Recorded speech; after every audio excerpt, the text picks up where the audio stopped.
함께 합독하도록 하죠. 시작. 예수께서 무리를 보시고 산에 올라가 앉으시니 제자들이 나온지라. 우리 한 번 더 고백하죠. 시작. 예수께서 무리를 보시고 산에 올라가 앉으시니 제자들이 나온지라. 아멘. 할렐루야. 예수님은 우리의 왕이십니다. 예수님은 우리의 생명이시고 예수님은 우리의 전부이십니다. 우리 인생에. 여러분, 예수님을 진짜 만나고 예수님을 회복하면은요, 그러면 우리의 전부가 회복됩니다. 어떤 문제가 있든지 우리 문제가 해결돼요. 그리고 어떤 질병이 있든지 질병이 치유됩니다. 적당히가 아니라 완전히. 그리고 어떤 상한 심령이 있어도 회복됩니다. 그리고 우리 갈 길이 한치 앞을 모르지만 갈 길이 보입니다. 여러분, 우리는 내일 이 일을 알지 못해요. 우리가 지금 밖에 나가서 당장 어떤 일이 벌어질지도 몰라요. 그래서 오늘 드리는 이 예배가요, 우리에게 어쩌면은 마지막 예배가 될 수 있습니다. 저도 오늘 설교가 마지막 설교라는 마음으로 온 힘을 다해서 예수님을 선포할 것이며, 그러니까 여러분들도 온 마음을 다해서 예배드림으로 말미암아 이 예배를 통해 예수님을 만나야 됩니다. 여러분, 지금 예수님께서 이 자리에 보이지 않지만은 임재해 계십니다. 이곳에 계세요. 그러니까 우리가 말씀을 들을 때, 말씀을 듣는 중에, 말씀을 듣는 가운데 그 말씀 가운데 임재하시는 예수님, 그 말씀 자체이신 예수님, 그 예수님을 꼭 만나시기를 주님의 이름으로 축원합니다. 자, 우리 좌우에 있는 분들하고 인사하죠. 예수님이 당신을 정말 사랑하십니다. 예수님이 정말 여러분들을 정말 사랑하십니다. 정말. 자, 오늘 우리에게 이 주신 말씀 제목이요, 왜 산상수훈이라고 하나. 이 오늘 본문이 5장 1절이에요. 예수께서 무리를 보시고 산에 올라가 앉으시니 제자들이 나온지라. 아멘. 여러분, 오늘 말씀을 잘 들으세요. 오늘부터요, 이제 산상수훈 마태복음 5장, 6장, 7장을, 특히 마태복음 5장의 8장을 중심으로 여러분들이 하나하나 말씀을 열어드릴 테니까 여러분들 그 계시해 주시는 예수님을 꼭 만나셔야 됩니다. 예수님께서요, 지금 무리를 보시고 산에 오르셨습니다. 그리고 마태복음 5장, 6장, 7장에서 지금 무리에게 말씀하셨습니다. 우리는요, 오랫동안 이 말씀을 산상수훈이라고 불러왔고 또는 산상보훈이라고도 불러왔습니다. 산에서 말씀하신 예수님의 귀한 가르침의 말씀, 교훈의 말씀, 이렇게. 그런데 오늘 저는요, 이 질문을 먼저 던지고 싶습니다. 왜 우리는 이 말씀을 산상수훈이라고 부르게 되었는가? 그리고 더 깊이 들어가서요, 우리는 이 말씀을 도대체 어떻게 듣고 알고 있는가?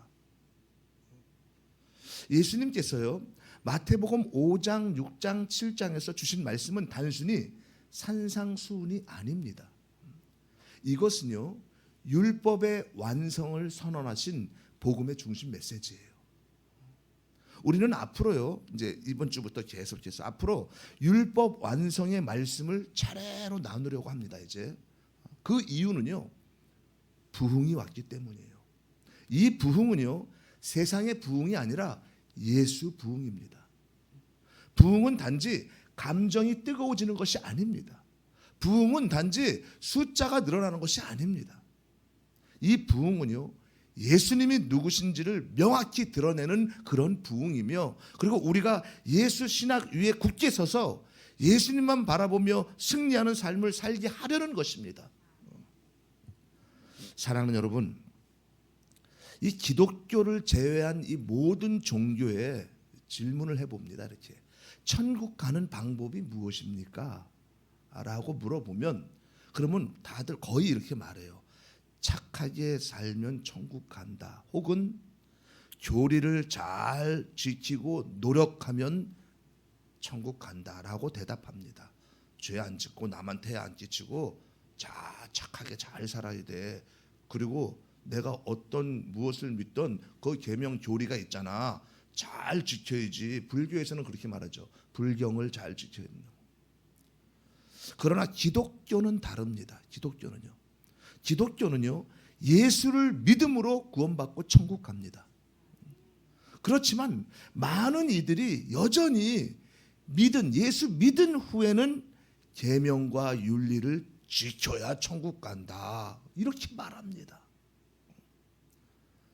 구원받은 후에는 말씀을 잘 지키고 말씀대로 내가 살아가야 돼 했으며, 이렇게 말합니다.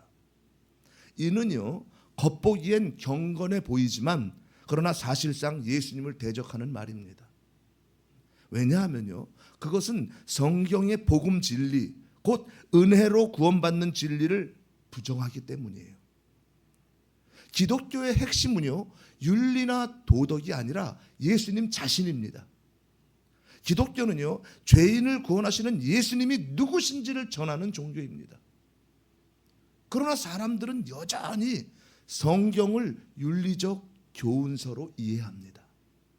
많은 사람들이. 그 이유는요, 오랜 세월 동안 우리의 사고 속에 유교적 윤리 체계가 자리 잡고 있기 때문이에요. 공자와 맹자의 사상이 오랜 세월 동안 상식이라는 이름으로 굳어졌습니다. 그래서 착하게 살자가 인류 보편의 상식이 되었고, 예수님의 말씀도 그런 상식의 연장선으로 오해하게 된 것입니다. 예수님 당시에도요, 여러분, 바리새인들과 종교 지도자들은요, 구약을 윤리 수준으로 해석했습니다. 그렇지. 그런데 예수님은요, 전혀 다른 말씀을 하셨습니다. 계명과 윤리가 아닌 죄인을 찾아가시고 죄인을 향한 구원을 선포하셨습니다. 예수님은 계명을 잘 지키는 바리새인들을 찾아가서 의롭다 하지 아니하시고, 계명도 모르고 기도도 할 줄 모르고 돈도 없고 11조도 내지 못하는 그런 낮고 천한 세리와 창녀들, 죄인의 대명사, 그들을 찾아가셔서 위로해 주시고 하나님 말씀을 전해 주셨어요. 이로 인해 당시 종교 지도자들은요, 분노하는 거예요. 신성 모독하는 거 아니야? 저 이단 아니야, 예수? 그러면서 결국 예수님을요, 십자가에 못 박았습니다. 죽였어요. 기독교 역사에서요, 참된 부흥의 시대는 오직 믿음으로 구원받는다는 복음이 드러난 시대였습니다. 반대로 부흥이 사라진 시대는 예수로 시작했다가 윤리와 계명으로 끝나는 그런 시대였어요. 오늘날도 많은 교회가요, 복음 대신 윤리로 많이 전하고 있습니다. 설교에서 예수와 복음 이런 단어는 나오는데, 그런데 적용 부분에 결론을 보면은 착하게 살아야 돼. 예수님의 겸손을 본받아서 우리도 겸손히 살아야 돼. 말씀을 많이 읽고, 저도 그랬으니까 외워야 돼. 기도 많이 해야 돼. 산상수훈이라는 이 말이 생긴 것도요, 이런 윤리적 사고 때문이에요. 이 용어를 처음 사용한 사람은요, 어거스틴이었습니다. 그 이후 신학자들은요, 이 마태복음 5장, 6장, 7장을 도덕과 윤리의 강령으로 가르쳤습니다. 그렇게 2000년 동안 산상수훈은요, 복받는 비결, 그리고 지켜야 할 교훈, 그리고 윤리의 표준으로 오해되어 왔습니다. 그러나 산상수훈은요, 인간이 지킬 규범이 아닙니다. 그 말씀을 실제로 행하신 분은 오직 예수님 한 분뿐입니다. 예수님을 빼놓고 해석하려고 하다 보니까 지켜야 한다. 이건 우리가 지켜야 돼. 어떤 편법을 써서라도 지켜야 한다. 세 번째는 뭐라고? 우리는 도저히 지킬 수가 없는 말씀이야. 이렇게 세 가지 잘못된 해석이 생긴 것이에요. 이건 지켜야 된다. 우리가 이걸 지켜야 복받는다. 두 번째는 어떤 편법을 써서라도 지켜야 돼.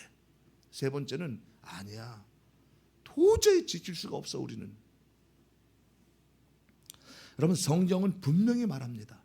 의인은 없나니 하나도 없고 선을 행하는 자도 하나도 없다. 인간은 율법을 완전히 지킬 수 없는 존재입니다. 여러분 보세요. 10계명 하나를 보세요. 10계명 중에 단 1계명도 여러분 지킬 수 있습니까? 가만히 집에 가서 한번 보세요. 한번. 전혀 단 1계명도 지킬 수 없습니다. 우리는 작은 죄 하나도 늘 지어있기 때문에 죄인이에요. 내가 아무리 착하게 살려고 애쓰고 노력하고 말씀대로 살려고 노력해도 우리는 죄인이에요. 그런데 사람들은요, 여전히 자신이 말씀을 지켜서 구원받을 수 있다고 착각합니다. 예수님을 구원자로 모시지 않은 채 자기 행위로 구원을 이루려는 인간 중심 신앙이 된 것이에요. 왜 이렇게 되었습니까?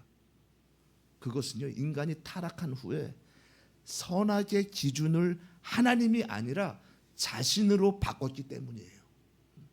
내가 옳다고 생각하면은 그건 선이 되는 거예요. 내가 악하다고 생각하는 것은 그것은 악이 되는 시대입니다. 지금도 내 기준에 벗어나면 잘못된 거예요. 이렇게 인간 중심으로 성경을 해석하다 보니 성경을 읽고 우리가 묵상을 해도, 소위 큐티라 그러죠. 묵상을 해도 내가 죄인임을 깨닫고 내가 죄인임을 알고 그리고 회개하는 것보다 내가 예수님을 더 깊이 알고 예수님을 구하고 찾는 것보다 나의 윤리와 교훈으로만 적용합니다. 내가 오늘도 겸손히 살아야지. 내가 왜 그랬지? 오늘 이 말씀 붙잡고 만나는 사람마다 겸손히 살아야 돼. 착하게 살아야 돼. 그렇게만 적용합니다. 그러다 보니 산상수훈이요, 윤리와 상식 수준의 생활 규범으로 변했습니다. 이러한 오해로부터 여러 부류의 신앙 형태가 생겨났어요. 어떤 부류의 형태가 생겨났습니까? 첫 번째, 윤리주의자들입니다. 윤리주의자들. 그들은요, 산상수훈은 기독교의 윤리의 대강령이라고 합니다. 그래서 예수 믿는 자들은 착하게 살아야 돼. 교회 다녀도 바르게 살아야 돼. 두 번째는요, 경건주의자들입니다. 그들은요, 계명을 지켜야 구원받는다고 믿고 있습니다. 그러니까 바리새인 같은 사람들이죠.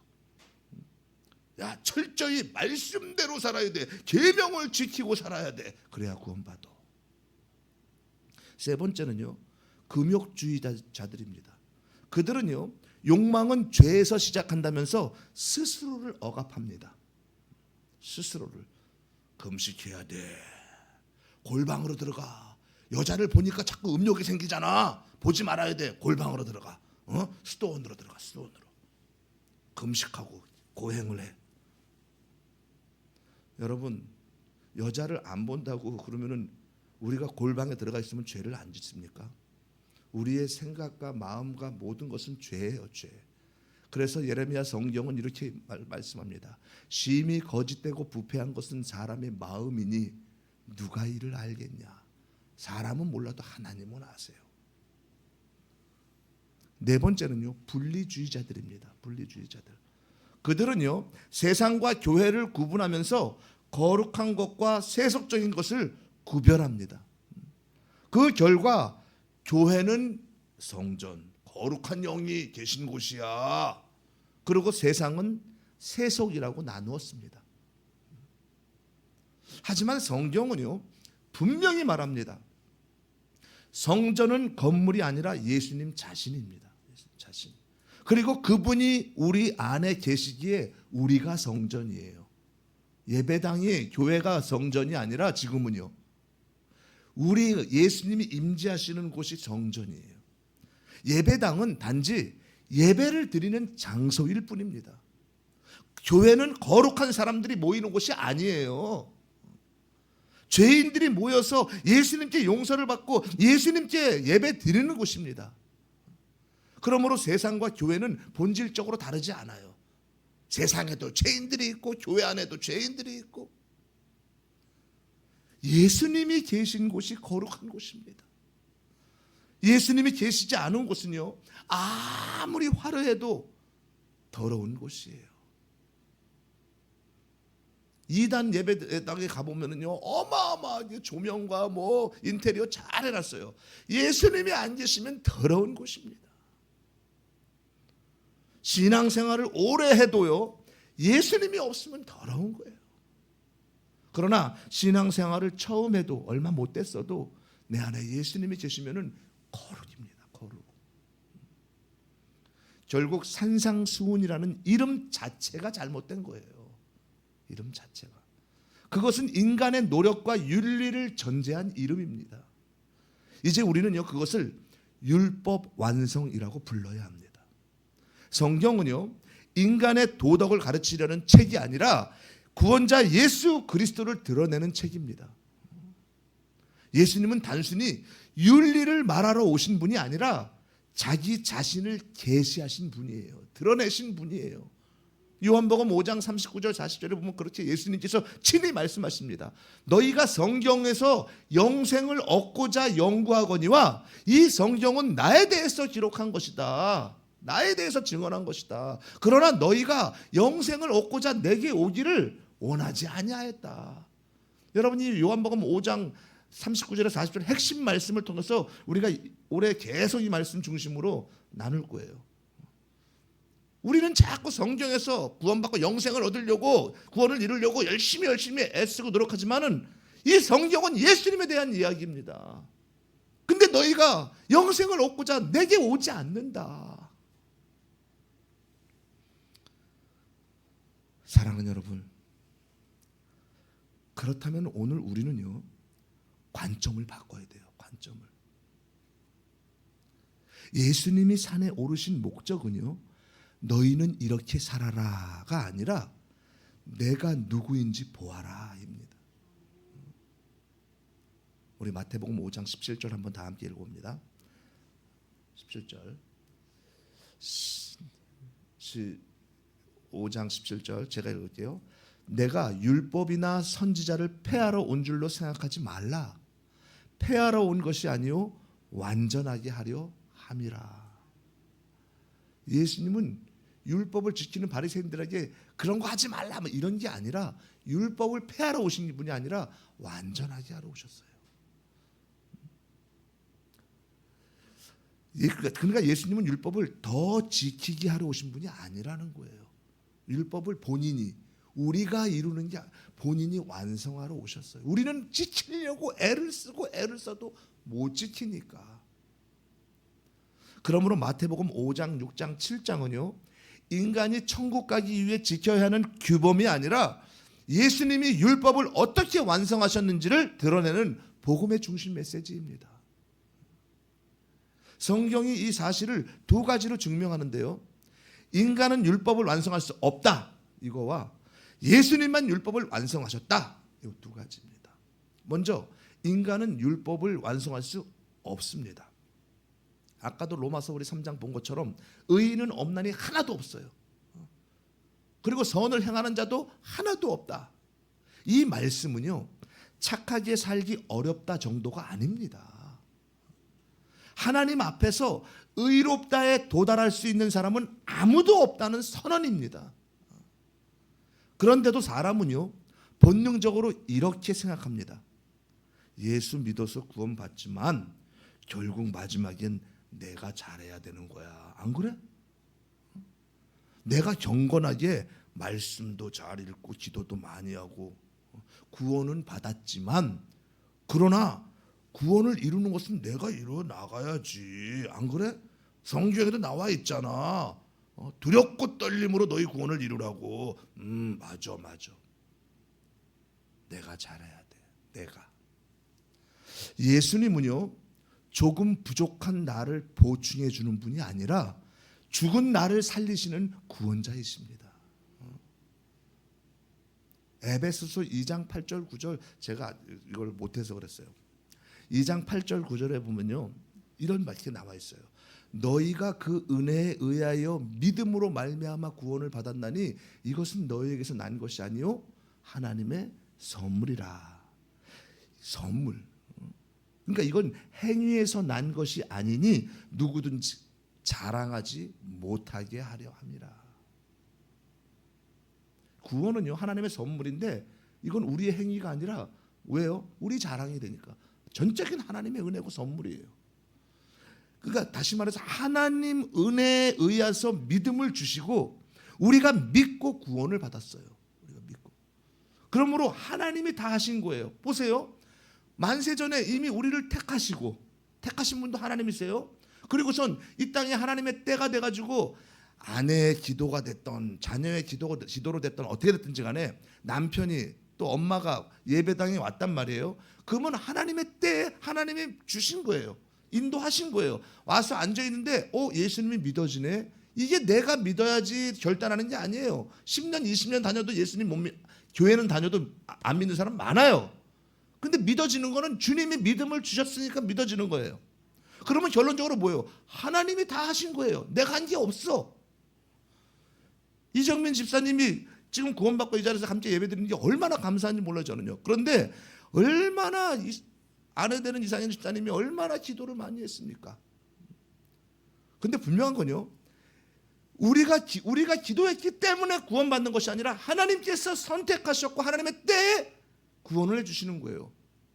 우리에게는 거룩한 소원을 주시고 품고 기도하게 하시는 거예요. 왜요? 우리 안에 예수님이 계시니까. 여러분, 평생 남편을 위해서 기도했는데도 기도하면 다 구원받는 게 아니라는 거예요. 평생 남편을 위해서 기도했는데도 받지 못하고 돌아가신 남편도 많아요. 그런데 남편을 위해서 그렇지 매일 금식하고 열심히 기도 별로 안 했는데 생각날 때만 하고, 근데 남편이 예배당에 와서 구원받고 예배를 드리는 거예요. 하나님의 선택과 하나님의 은혜와 하나님의 선물, 믿음과 우리에게 거룩한 소원을 주시고 우리가 기도하시고, 그것은 주님이 내 안에 계시기 때문에 주님이 기도하게 하시는 거예요. 우리의 행위에서 난 것이 아닙니다. 행위에서 난다면 자기 자랑이 될 거예요. 야, 나도 20년을 기도했어. 그랬더니 우리 남편이 예배당에 구원받았잖아. 너도 열심히 기도해봐. 내 자랑이 돼버리는 거예요. 말씀 많이 읽으면 믿음 좋고, 기도 많이 하면 믿음 좋은 것 아닙니다. 그렇게 해야 구원을 이루는 것 아닙니다. 그래서 구원은 선물입니다. 선물은 값을 치르는 것이 아니라 받는 거예요. 거저 주시는 거, 받는 거예요. 혹시 여러분 중에 선물을 받으면서 너무 귀한 선물이야, 그래서 야, 이거 비싼 건데 얼마야? 내가 돈 줄게. 이런 사람 있습니까? 그 순간 선물이 아니라 거래가 되는 거예요. 거래가. 그런데 많은 사람들의 신앙이 은혜를 선물로 받지 않고 거래로 바꿉니다. 거래로. 제가 예수 믿을게요. 대신 저는 이만큼 할게요. 그러니 은혜 주세요. 제가 기도 많이 했으니까 응답 주시고 능력 주세요. 예배 안 빠지고 저는 헌신도 많이 했으니까 축복 주세요. 그래야 되는 거 아닙니까? 저 사람들은 예배 맨날 빠지고 기도도 안 하는데 뭐 응답도 없고 축복이 없는 건 당연하지만 나는 그래도 열심히 했잖아요. 무엇을 많이 해야 무엇을 많이 받는 것으로 바꿉니다. 그렇기 때문에 신앙이 기쁨이 아니라 계약이 되어버리는 거예요. 예수로 시작했다가 결국 윤리와 계명으로 끝나는 시대가 여기서 시작됩니다. 그래서 인간은 율법을 완성할 수 없습니다. 성경이 증명하는 두 번째는요, 오직 예수님만 율법을 완성하셨습니다. 마태복음 5장에서 6장 7장은 무엇입니까?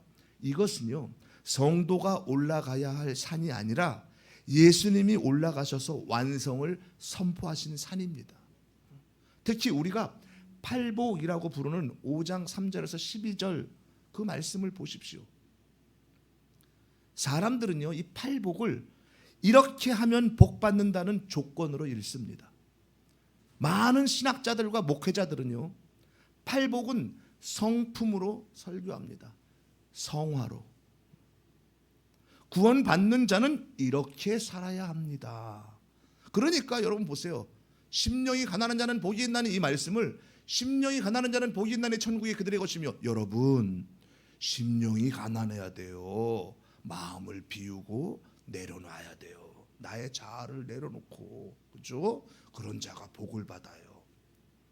온유한 자는 복을 받나니, 땅과 기업을 받는다고 천국을 받는다는 거죠. 온유한 자는, 여러분 온유해야 돼요. 온유해야 돼요. 성품이 부드러워야 돼요. 이해하고 성품을 바꿔야 돼요. 주님 안에서. 그래서 큰 대형 교회 같은 데는요, 성품 학교 같은 거 세워놓고 강의하고 합니다. 그렇게 우리가 강의를 듣고 성품 학교를 세워서 들으면은 성품이 변합니까? 우리의 기질과 성품은 성령 아니면은 할 수가 없습니다. 하지만 이것을 복음적으로 읽으면요, 팔복은 예수님의 8가지 구원 사역의 선언입니다. 예수님의 길을 보여주는 복음의 구조입니다. 심령이 가난한 자는 복이 있나니, 아까 뭐라 그랬어요? 성경은 다 예수님 이야기라고. 심령이 가난한 자는 복이 있나니, 예수님은 우리를 위해서 가난해지신 분이십니다. 그분은 하늘의 부요를 내려놓고 죄인의 자리까지 내려오셨어요. 애통하는 자는 복이 있나니, 예수님은 죄와 죽음을 보시면서 우셨어요. 나사로의 무덤 앞에서도 우셨습니다. 애통하셨어요. 의를 위하여 박해를 받는 자는 복이 있나니, 여러분, 그래서 우리가 예수 믿는 사람들은 박해를 받으면 복 있는 거예요. 이런 것이 먼저가 아니라, 예수님은 의를 위해서 박해 받으셨고 십자가에서 죽임당하셨습니다. 그리고 그분의 핍박과 죽음이 우리의 구원이 되었습니다. 우리가 마음을 비운다고 우리가 뭐 박해를 받아야지만 우리가 구원을 이루는 것 아닙니다. 그러므로 팔복은요, 너희가 이렇게 되라가 먼저가 아니라 예수님이 이렇게 하셨다가 먼저입니다. 범죄하는 자에게 뭐 범죄하면은 뭐 손을 잘라내라 뭐 그러면 되겠습니까? 이거 다 예수님 이야기예요. 예수님의 손에 못 박히셨잖아요. 음욕을 품고 바라보면 눈을 파내라. 그거 다 예수님 이야기예요. 예수님 이야기.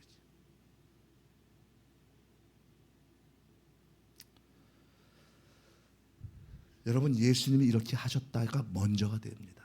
조건이 아니라 은혜입니다. 은혜. 규범이 아니라 구원자의 초상화입니다.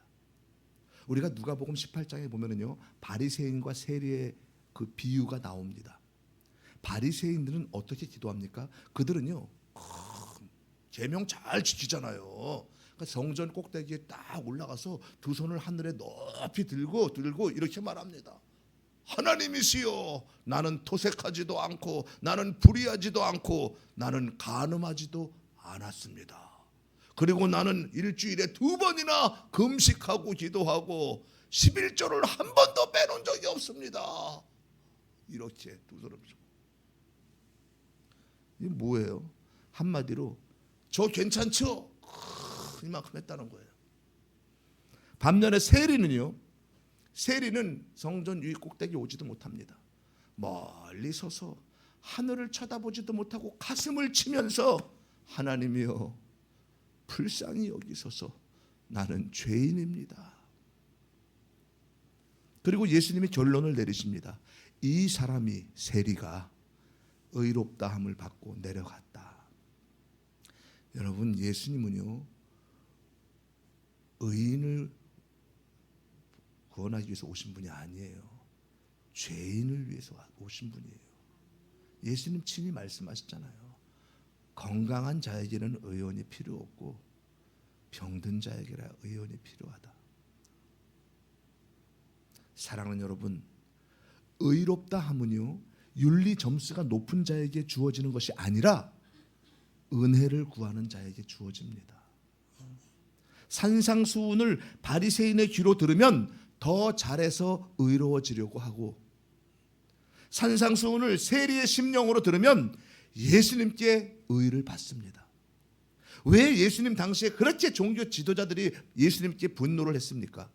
그들은 구약을 윤리 수준으로 해석했어요. 윤리 수준으로. 경건주의, 경건해야 돼. 말씀밖에 없어. 말씀을 잘 지켜야 돼. 금욕주의, 금식해. 세상을 보면 안 돼. 분리주의. 우리는 이렇게 거룩하게 말씀을 잘 알고 잘 지키잖아. 저 세리와 창녀와 저들 죄인들이야. 분리시켜. 교회와 세상은 분리시켜. 이렇게 해석했습니다. 그런데 예수님은 그 틀을 깨셨습니다. 너희가 의롭다 생각하는 그 자리에서 회개하라. 그리고 나를 보아라. 복음은요, 자랑을 부수기 때문입니다. 십자가 앞에서는 누구도 자랑할 수 없습니다. 그러므로 오늘 우리가 내릴 결론은 분명합니다.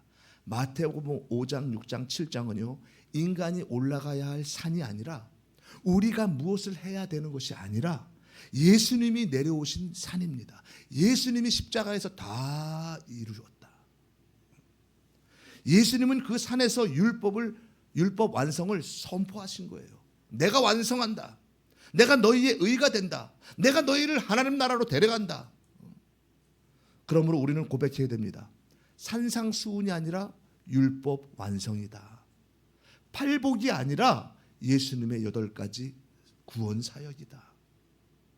예수님이 율법을 완성하셨기에 우리는 더 이상 율법의 무거운 짐을 질 필요가 없습니다. 예수님이 마태복음 11장에 분명히 말씀하셨어요. 바리새인들에게 수고하고 무거운 짐진 자들아 다 내게로 오라. 내가 너희를 쉬게 하리라. 내가 주는 멍에는 쉽고 가벼우니라. 아멘 아멘. 여러분, 수고하고 무거운 짐, 율법과 계명을 등에 짊어지고 이걸 지키려고 애쓰고 노력하고 이렇게 힘들게 살아가는 자, 예수님 말씀하십니다. 나에게 오라. 나를 믿고 나를 받아들여라. 너희는 율법을 아무리 지키려고 해도 너희는 지킬 수가 없어. 그래서 내가 내려온 거야. 너희가 만약 계명 율법을 다 100% 지키면 천국 갈 수 있어. 근데 너희는 못 지켜. 너희는 모두 다 지옥이야. 그래서 내가 내려온 거 아니냐. 죄 없는 내가, 의로운 내가 내려와서 내가 너희의 죄를 내가 전가받고 나의 의로운, 죄 없는 의로운 의를 너에게 전가해 줬지 않냐. 그래서 너희가 나를 믿고 받아들이면은 그러면 너희가 율법을 지키지 못했어도 내가 지킨 것으로 인정해 주겠다는 거예요. 이게 신학적 용어로 칭의. 그분 안에 참 자유를 누립니다. 그러면 어떤 자는 또 이렇게 말해요. 아니 그러면 예수님 믿고 교회 다니면은 아무것도 안 해도 돼요? 말씀도 안 지키고 지켜도 어차피 예수님이 다 이뤘네. 여러분, 구원은요 2000년 전에 예수님으로 이루어졌습니다. 이미. 그래서 우리가 만약에 예배를 빠지고 뭐 말씀을 좀 덜 보고 기도를 많이 못한다고 해서 구원을 잃어버리고 그렇지는 않지만, 예배 한번 빠진다고 구원 잃어버리는 거 아닙니다. 그러나 구원받은 자는요 예배를 드리고 말씀을 읽고 기도를 합니다. 그리고 세상에 나아가서도요 사람들 사이에서도 용서하고 사랑하면서, 왜요? 내 안에 예수가 있으면 그렇게 사는 거예요. 갈라디아서 말씀처럼 성령의 열매가 내 안에서 나타나는 거예요. 사랑과 희락과 자비와 양성, 충성, 온유, 절제, 이런 것이 삶의 성령의 열매로 삶으로 나타나는 거예요. 내가 노력해서 사랑하고 기뻐하는 게 아니라 내 안에 예수님이. 선택과 구원은 예수님께 있지만 내 안에 예수님으로 충만하면요 구원을 위해서 우리는 기도한다는 거예요.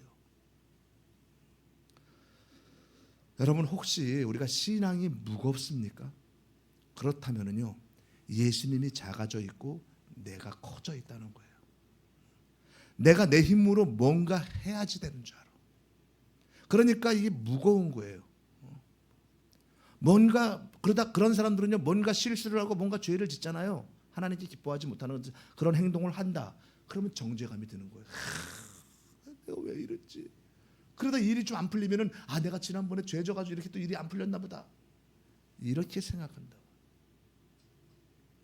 복음은 언제나요 나를 무너뜨리고 예수를 높입니다. 예수를 높이는 거예요. 사랑하는 여러분, 그렇다면 오늘 말씀을 들은 우리가 무엇을 결단해야 됩니까? 결단은요 더 잘하자가 아니라 예수를 더 의지하자입니다. 먼저 우리는요 죄만 회개할 것이 아니라, 행위적인 죄만 회개할 것이 아니라 자기 의도 회개해야 됩니다. 많은 사람들이요 죄는 회개하지만 자기 의는 회개하지 않아요. 내가 이렇게 했는데도, 그리고 내가 이만큼 했는데도, 내가 헌신하고 내가 기도도 많이 했는데 이 마음이요 십자가를 흐리게 합니다. 그러니까 오늘 주님 앞에 이렇게 고백합시다. 주님, 제가 신앙을 거래로 만들었습니다. 내가 뭔가 많이 하면 많이 주님이 주셔야 되는 거 아니냐고. 제가 무엇을 해야 천국 간다는 그런 마음으로 은혜를 부정했습니다. 저를 불쌍히 여기소서. 그리고 오늘 결단의 두 번째는요, 팔복을 조건이 아니라 열매로 받으십시오. 팔복은 구원의 조건이 아니라 구원받은 자의 열매입니다. 예수님이 우리 안에 계시면요, 주님의 성품을 우리 안에서 자라게 하시는 거예요. 심령이 가난해지는 것도 은혜고, 그리고 애통해하는 것도 은혜고, 온유하는 것도 은혜고, 원수를 사랑하는 것도 다 은혜예요. 그러니 팔복 앞에서 우리가 할 말은 이것입니다. 주님, 저는 못합니다. 하지만 주님이 하셨습니다. 그 주님이 제 안에 살아 역사하여 주옵소서. 결단의 세 번째는요, 교회의 이해를 바꿔야 합니다. 교회는요, 거룩한 사람만 모이는 곳이 아니라 죄인이 와서 용서받는 곳입니다. 나 같은 죄인을 구원하신 예수님을 감사하고 찬양하고 영광을 돌리는 곳이에요. 그러므로 교회 안에서 우리는요, 서로를 정죄로 대하는 것이 아니라 복음으로 세워야 합니다. 너 왜 그렇게 못하냐? 교회 생활하면서 이렇게 신앙이 그래 미지근해. 왜 이렇게 예배를 빠지는 거야? 그러니까 은혜가 없지. 일이 안 되잖아요. 아니 그러면은 이렇게 또 말해. 기도 안 하니까 그렇잖아. 기도해야지. 기도 안 하니까 응답도 없고 그게 몸도 아프고 그런 거야. 이렇게 말하는 것이 아니라 예수님이 우리를 붙드신다. 그렇게 말하면서 살리는 공동체가 되어야 합니다. 내가 기도 안 해서 내가 죄 지어서 이런 건가? 내가 왜 이러지? 설령 이렇게 말한다고 해도 주님은 절대 그런 분이 아니야. 절대 그렇게 째째한 분이 아니다. 우리 주님은. 예수님은 언제나 너를 붙잡고 계셔. 네가 기도를 하지 못하고 설령 네가 죄를 지었다고 하더라도 예수님은 언제나 너를 사랑하시고 예수님은 언제나 너와 함께 하신다고. 이렇게 말하면서 그 영혼을 살리는 공동체가 되어야 합니다. 사랑하는 여러분, 예수님은 우리에게 산을 오르라 하기 전에 먼저 산에 오르셔서 말씀하셨습니다. 이제 말씀 정리하는 거예요. 내가 완성한다. 너희가 그렇게 애써서 하는 게 아니라 내가 너희를 의롭게 한다. 내가 너를 하나님께로 데려간다. 그러니 오늘 우리 결단은 단순합니다. 주님, 제 자신을 보지 않게 하시고 예수님만 바라보게 하옵소서. 내 의지로 내가 열심히 애쓰는 것보다도 모든 걸 이루신 예수님을 구하고 찾아서 예수님이 내 안에 계셔서 그 열매로 살아가게 하여 주옵소서. 이 결단으로 예수님을 더 깊이 생각하고 예수님을 더 넓게 알아가고 예수님을 더 간절히 구하고 예수님을 담대히 증거하는 그러한 저와 여러분 모두가 되시기를 예수님의 이름으로 축원합니다. 축원합니다.